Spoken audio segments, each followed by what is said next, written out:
नमस्कार, मैं Santosh Ramchandra Sahasrabuddhe, PRN number 2211000084 MSVW course के अंतर्गत पेपर नंबर 12 उपनिषद भाग 1।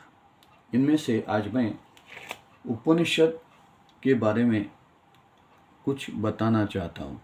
उपनिषद की इस पद की उत्पत्ति और कुछ बताना चाहता हूँ। वेद के अंतिम भाग में कर्मकांड के बाद उपनिषद, उप पास बैठकर, नीचे, सिद्ध बैठकर किसी अधिकारी श्री गुरु के पास नीचे, चरणों के पास नीचे बैठकर जो ज्ञान अर्जित किया जाता है, उस ज्ञान की संहिता को उपनिषद कहा जाता है। उपनिषद कब सीखे जाते हैं? अधिकार के अनुसार उसको सिखाया जाता है। बल्कि यदि किसी का अधिकार ब्रह्मचर्य में है तो उसको ब्रह्मचर्य में सिखाया जाता है, नहीं तो ब्रह्मचर्य के बाद गृहस्थाश्रम और गृहस्थाश्रम के बाद वानप्रस्थाश्रम, वानप्रस्थाश्रम में वो कई व्रत लेता है, कई तपस्या करता है और किसी गुरु के पास जाकर उद्धार का मार्ग पूछता है। जैसे प्रश्नोपनिषद में 6 प्रश्न पूछे गए हैं, तो प्रश्न पूछता है। केन, ऐसा भी एक प्रश्न केनोपनिषद में आता है, ऐसे वो प्रश्न पूछता है और श्री गुरु उसे अधिकार के अनुसार उसको उपदेश देते हैं। यदि वो अधिकारी है तो उसे महावाक्य का उपदेश दिया जाता है, अहम ब्रह्मास्मि तत्वमसि आदि। नहीं तो उसको प्राण विद्या दी जाती है, उसको शिक्षावल्ली दी जाती है। नचिकेता जैसा अधिकारी हो तो वो 3 वरदान मांग लेता है।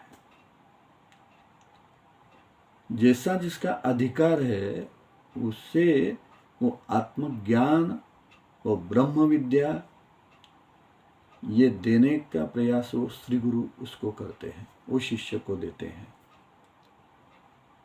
कई बार उसमें वल्लियां होती है, ब्राह्मण होते हैं।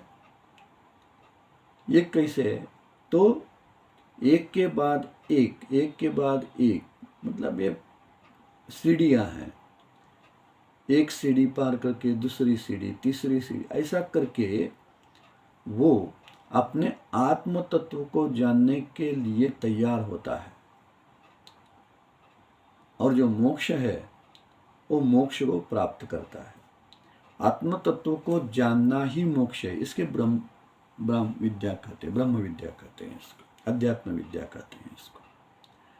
उपनिषदों का मुख्य उद्देश्य ही यही है कि ब्रह्म विद्या देना। वो चाहे सामवेद का छांदोग्य हो, ऋग्वेद का ऐतरेय हो, बृहदारण्यक हो, मांडुक्य हो, मुंडक हो, कौन सा भी उपनिषद आप लीजिए, आप उसके अधिकारों के, शिष्यों के अधिकारों के अनुसार उसको शुद्धिकरण बताते हैं और आत्मविद्या ही बताते हैं। बताने का तरीका, बताने का रिवाज वो गुरु परंपरा से जो है वो अलग अलग हो सकता है, लेकिन उपनिषद सीखने का मुख्य उद्देश्य है कि अपने आत्म तत्व को जानना, परमात्मा को जानना। द्वा सुपर्णा सयुजा सखाया, जो है ना, ये 2 पक्षी है।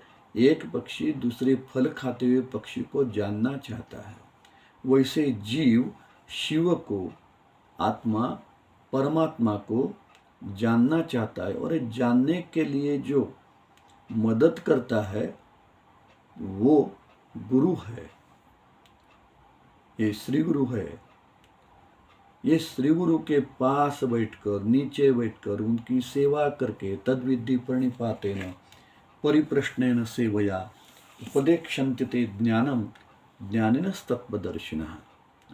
इसीलिए उनके पास बैठकर ये आत्मज्ञान लेना, वो वल्ली के रूप में है, ब्राह्मण के रूप, कैसे भी रूप में हो, और ये ज्ञान कर्णों से, आँखों से, मन से, आत्मा से उसको स्वीकारना और अपने आप में सच्चित आनंद का अनुभव करना, ये उपनिषद का उद्देश्य है। इतना महान उद्देश्य अपने भारतीय संस्कृति में है, ये अन्य किसी भी संस्कृति में नहीं है। सिर्फ जीना है, जीव जैसे, मतलब ये पशु जैसे जीते हैं वैसे ही हम भी जीते हैं। पशु और हमें क्या फर्क है? उनको बुद्धि नहीं, हमें बुद्धि है, विचार करना है। तो विचारों को योग्य दिशा देने का काम, उद्धार का काम, मोक्ष का काम ये उपनिषद करते हैं। जीव को स्वर्गाधिक तक लेने का, जाने का काम ये पूर्वमीमांसा कर्म कांड इत्यादि करते हैं। और जीवों को परमात्मा तक ले जाने का, उसको समाधि तक ले जाने का काम, उसको ब्रह्म जानने का काम, जानने का काम ये उपनिषद करते हैं। ये 10 उपनिषद है। उपरि दशोपनिषदे, ऐसा ज्ञानेश्वर महाराज ने कहा है। ये 10 उपनिषद प्रमुख है। 11वां श्वेत श्वेताकर है, और अन्य दो मिला के, कौशिक की और ये मिला के कुल 13 होते हैं। और इनमें 10 उपनिषदों पर शंकराचार्य ने भाष्य किया है। और एक मजे की बात मुझे ऐसी लगती है कि एक उपनिषद बहुत छोटा है, 12 श्लोकों का है, शायद बर मंत्रों का है वो।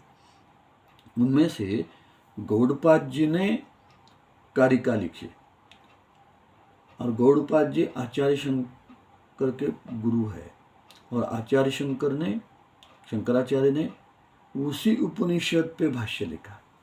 कितनी महान है ये। तो ये उपनिषद है ना, ये 10 है, 13 भी है, और कहीं ने 108 भी बताए। लेकिन मेरे ख्याल से ये शीतोपनिषद वगैरह जो उपनिषद है ना, ये अथर्व उपनिषद, गणपत्य उपनिषद जो है ना, ये उपनिषद ब्रह्म विद्या तो देते हैं, लेकिन उनमें से ज़्यादातर लौकिक या प्रकृति का, जो पुराणों का, इतिहासों का जो संदर्भ आता है, यहाँ वो अध्ययन करता जो है वो थोड़ा बहुत मचल सकता है। लेकिन ये जो 10 है, ईशा, ईश, कठ, केन, ये जो 10 है ना, ये 10 ये आपको अपने अधिकारानुरूप आपको कर्म भी सिखाएंगे, शिक्षा भी सिखाएंगे, अपना स्वरूप भी बताएंगे, और आत्मज्ञान भी देंगे, ब्रह्म वाक्य का उपदेश भी करेंगे।